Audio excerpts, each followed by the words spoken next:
One morning we were having breakfast on Sunday, and he said something sassy, and I said, "Charlie, I'm going to take you out of my will." He said, "It's not your will we're worried about."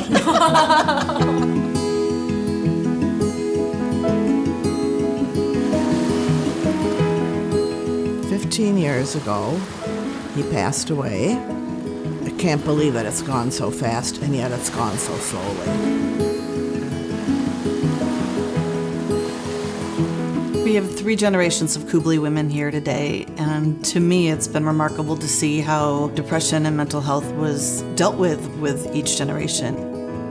I was 10 years old when my Uncle Charlie passed away. It was very hard on our family to lose someone so close to us in such a way. We felt stigma in talking about it at the time. Suicide was a thing that you didn't talk about, and depression, if anybody had it, they didn't want anybody to know about it. People would just, when they saw me, they would just immediately turn around because they didn't know what to say to me about it. It is something that is, easily masked and covered up, and what we need to do is concentrate on all ages to make sure that there's a comfort there and a knowing where to go to talk to get help.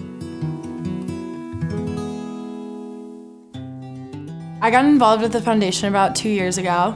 I saw an opportunity to engage my generation. In the time since my Uncle Charlie has died, I do feel like there's a huge change in how people talk about mental health problems, and I think it has come a long way. There's a lot of openness around it, at least in my generation. I still do think there's a long way to go. Obviously, with the rise in suicide, we have a lot of work in front of us. I think people would say the door is open a little bit, but it's not wide open yet.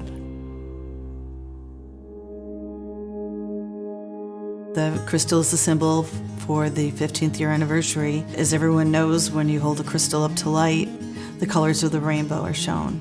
And the colors of the rainbow happen to be our Beyond the Blues logo. The donations we receive give us the ability to shine that light onto those suffering. It's remarkable to look back on all that we've accomplished with the support of our donors. We have grown to, in the past 15 years, donating well over $2 million with several hundred projects ranging from art therapy in schools to our veterans to mindfulness.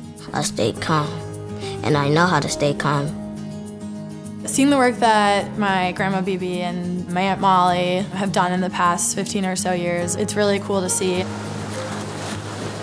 With my dad passing away in January, we've had a lot of changes, in our family, and it's nice to know that as the generations will continue, that there are people at the ready to take the torch when it's ready to be passed down to the next generation. It's important for me to keep carrying on something that's touched my family's life so dearly. What goes through my mind is I am so lucky to have a family that could pull together over this tragedy. Obviously, wish this had never happened, but we did the best we could from a tragedy, and I think that's what we'll be proud of. Yeah. I think Charlie would be very proud.